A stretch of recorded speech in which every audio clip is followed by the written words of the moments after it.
Hello everyone, this is Lloyd and welcome to my kitchen. Ito po ang tanawin sa aking kusina habang nagluluto. Dito po tayo sa Baguio.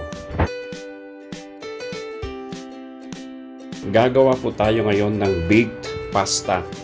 Okay, kakaiba po yung ating gagawin dahil hindi po tayo gagamit ng oven.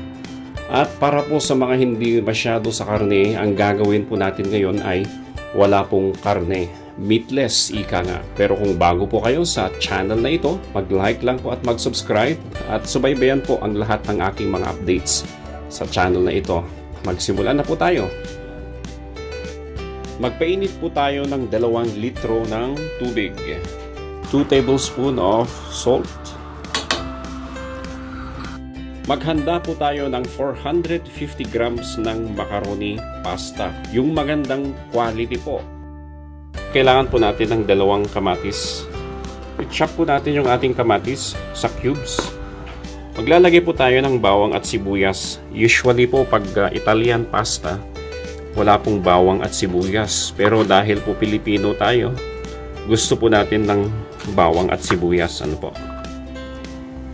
Gagamitin lang po natin yung kanyang kalahati.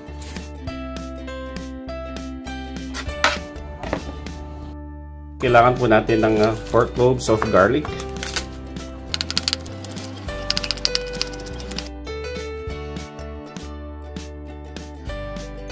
Buhos na po natin yung ating macaroni. At timeran po natin for 12 minutes. Maglagay po tayo ng konting mantika. Lagay po natin yung ating bawang.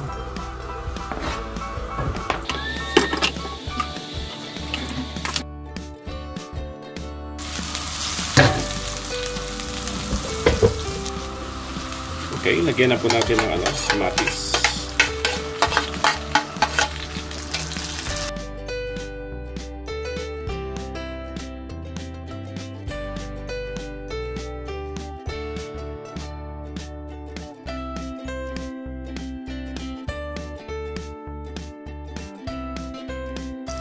Lagyan po natin ng tomato sauce, Filipino style. 500 grams ng tomato sauce.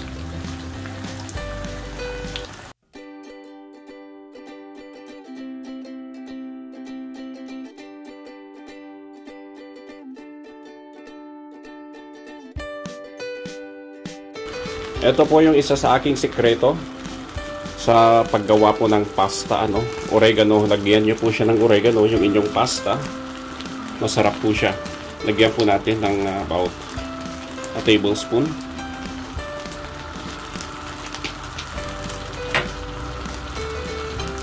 Haluin po natin.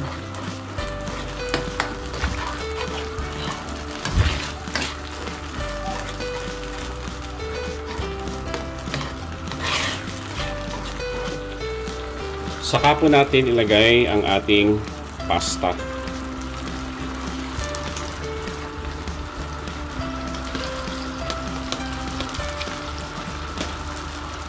Okay, off na po natin yung apoy.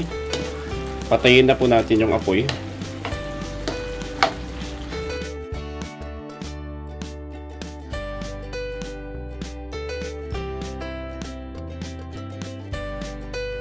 Gagamit po tayo ng porcelain. Saka po natin ilagay yung ating mga pasta.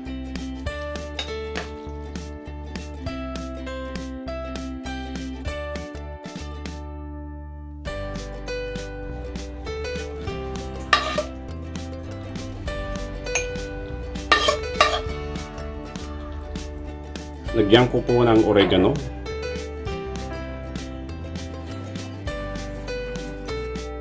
Mag-grate po tayo ng cheese sa ibabaw.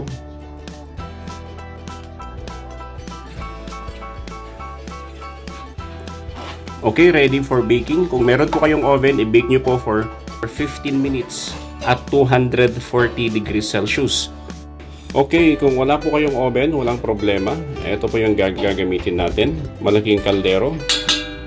Maglagay po tayo ng asin. Maglagay lang po tayo ng konting asin. At i-preheat po natin yung ating kaldero o yung ating improvised oven for 5 minutes.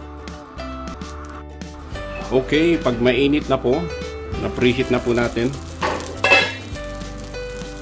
Lagyan na po natin yung ating mga pasta.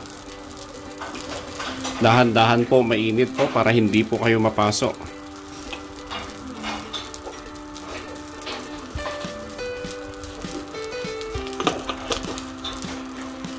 At i-bake po natin siya for 15 minutes. After 15 minutes, pwede na po natin kunin. Baked macaroni without meat and without using oven. Tikman na po natin, pero dahan-dahan po, careful po kasi mainit po. Kailangan nyo po ng tong para kunin yan. Ano po. Eto na po. Pwede na po natin kainin. Kung nagustuhan nyo po yung recipe natin sa araw na ito, mag-like po at mag-subscribe at subaybayan po ang lahat ng ating recipe sa channel na ito. Ito po si Lloyd nagsasabing, bye-bye and God bless.